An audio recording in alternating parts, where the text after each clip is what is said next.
better leaders in the church. Leaders who will speak up for the concerns of the Christian community.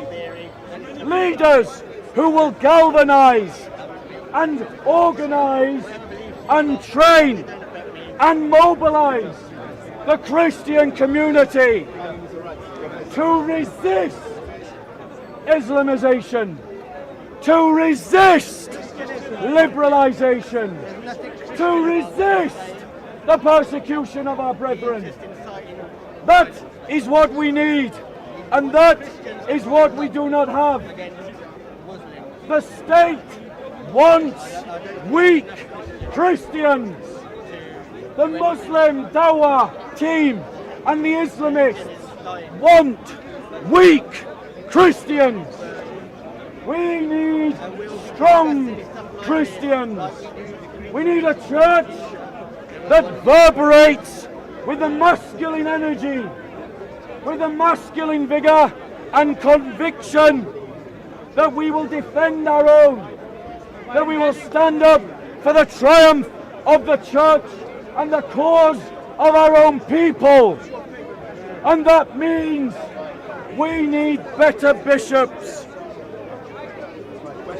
You need, we'll take questions. He's got a question, Bob. Question. He's been heckling. No, you said you need muscles to invade countries like Iraq. Yes. Yes. Yes. So Let's talk about Iraq. you send. 1 second. You send. 1 second, sir. Let me deal with your question. Okay. Let me deal with your question. 1 second. Let me deal with your first question. This happens all the time. They ask a question and then they don't want to listen to the answer. He asked the question about, do we need muscles in Iraq? Yes, we do. The Christians of Iraq are the victims of a false god that dominates the politics of America and the United Kingdom. What are the reasons for invading the The god of national interest. Notice the heckling. Notice the heckling. Asks a question, can't listen to the answer. So, the Christians of Iraq are struggling for an independent state or an autonomous region in the Nineveh plains of Iraq. The Christians of the world need to help them to establish that independent state or that autonomous region by pressurizing our governments to establish that internationally. And if that requires forcing the Iraqi government to acknowledge an independent or autonomous region for Christians in the Nineveh plain, then that is what we should advocate. I agree. We need for Christians in the Middle East, yes, we need for Christians to have an independent state in the Middle East. And the most likely place to do that is Syria, a place that is already a wreck. The international community can impose an independent state for Christians in Iraq, where those Christians can control their own economy, their own politics, and most importantly, their own security. Because the governments of the Middle East are not guaranteeing the security of our brothers and sisters. Like the president of Nigeria is not securing the rights of Christians in northern Nigeria who are being religiously cleansed from northern Nigeria by their own state, just like the Christians. Northern Nigerian Christians are being butchered. Get them out. Butchered! Brother, 1 second. They are being butchered by jihadis, and too many Christians are ignorant apathetic, or clueless, or a combination of the three.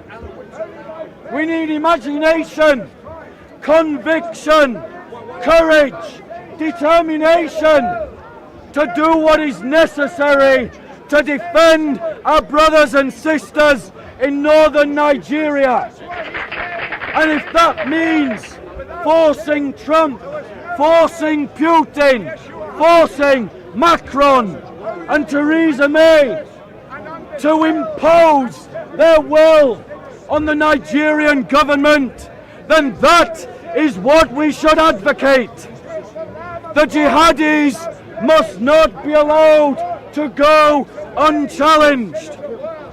The reason why there has been a rise of alt-right politics around Europe is because of the failure of the church to stand up for itself, to be a bastion of its own identity.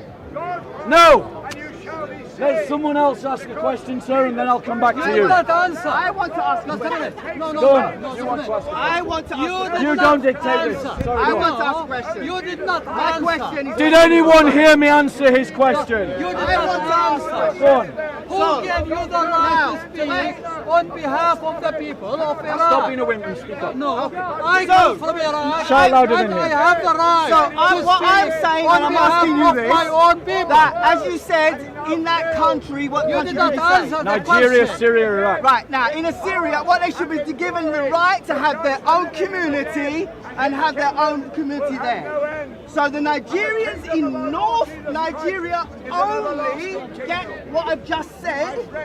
North Nigeria only should be allowed to have their own determination in North Nigeria only, and the South should be, as it is, predominantly secular and Christian. Let me deal with that question, and then I'll come back to you, sir.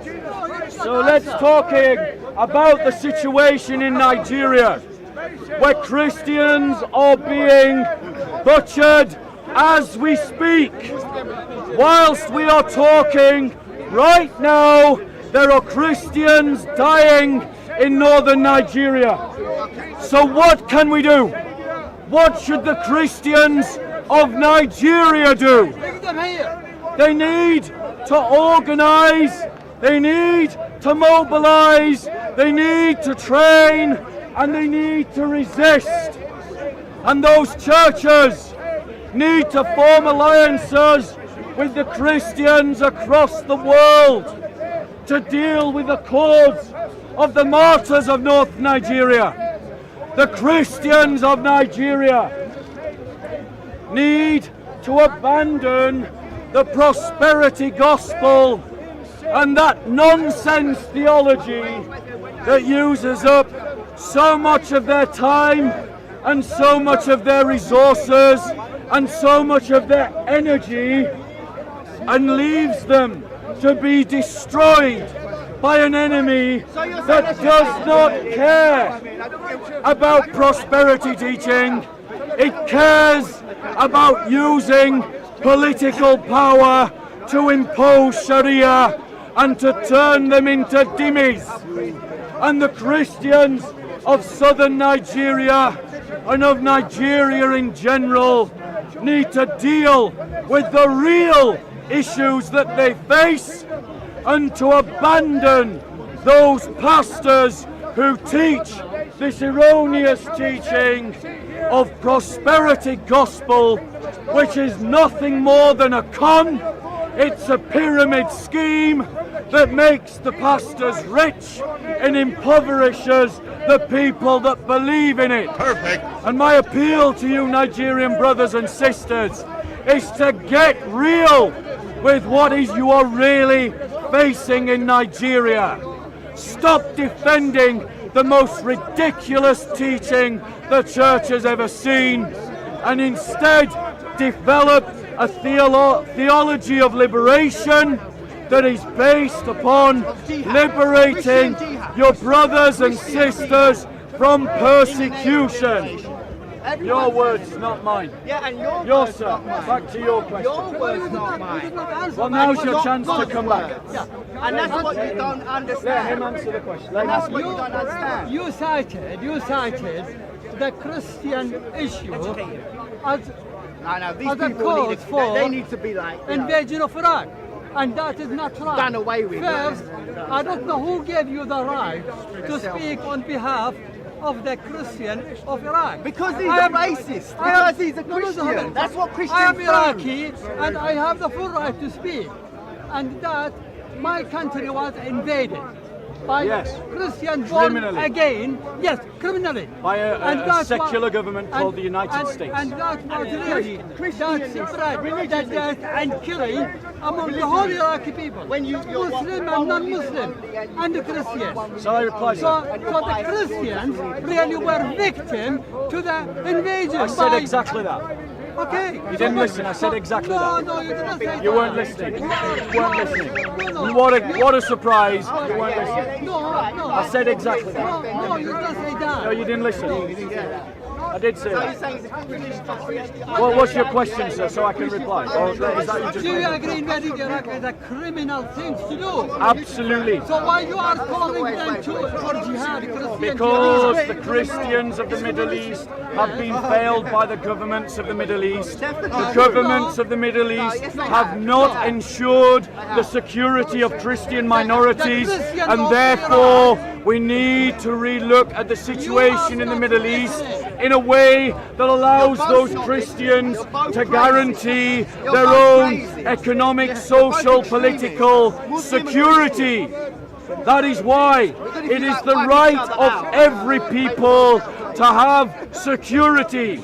And when governments fail to give it to them, they have the right to secede from that government. Exactly, and the Like- Muslims do as like well. the Muslims brave- do as well. Like Muslims are the human brave beings, Christians and they should have of it southern Sudan and they should be allowed seceded to have northern from the Nigeria, government not of southern Nigeria, Khartoum as in an the example place, and that to is logical, persecuted and that is Christians right. That's around the, will of the God for world, Christianity. like the Christians of Stop East this Timor, Religion.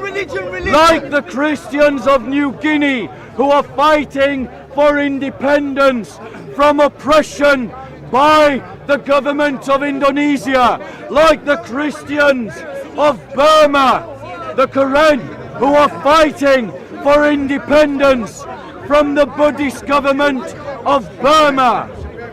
Christians have the right to defend themselves where their governments will not guarantee their security.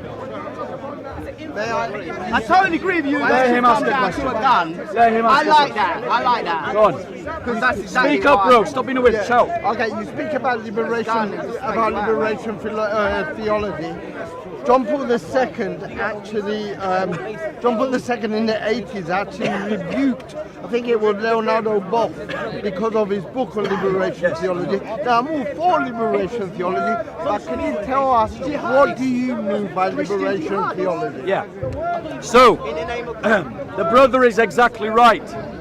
Liberation theology, when it was first framed in South America, was framed in the idea of creating solidarity with the poor. It uses as its basis an essential narrative of Exodus, the idea that God is liberating the impoverished slave to liberation on a land of their own. And from that, it calls the church to stand in solidarity with the poor. Now, the reason why it was rebuked by the Vatican was because it said that rather than the sacraments being the central foci of Christian practice, the Christian foci should be focused around such poverty to the poor. My understanding of Christian liberation theology can be simply summarized as this: replace the poor with the persecuted church, the persecuted Christian. Replace poverty with persecution and then keep everything else the same. I am not a Roman Catholic, and so the rebuke that was used by the Vatican to its own priests does not resonate. A bishop, wasn't he? No, he was a writer. Okay, a theologian. He was a Theologian. The rebuke given by the Vatican to this theologian does not resonate with me because I'm not a Roman Catholic. I believe that the foci of Christian practice should be solidarity with our own brothers and sisters in what we do politically, in what we do economically, in what we do socially. And that means that amongst our brothers and sisters, those who are most in need are the persecuted church, and thus they come at the very top of the list of those people we should stand in solidarity with. Okay, one last question and then again I'll have a short break. Any more questions? Okay, God bless. I'll have a few minute break and then I'll talk again.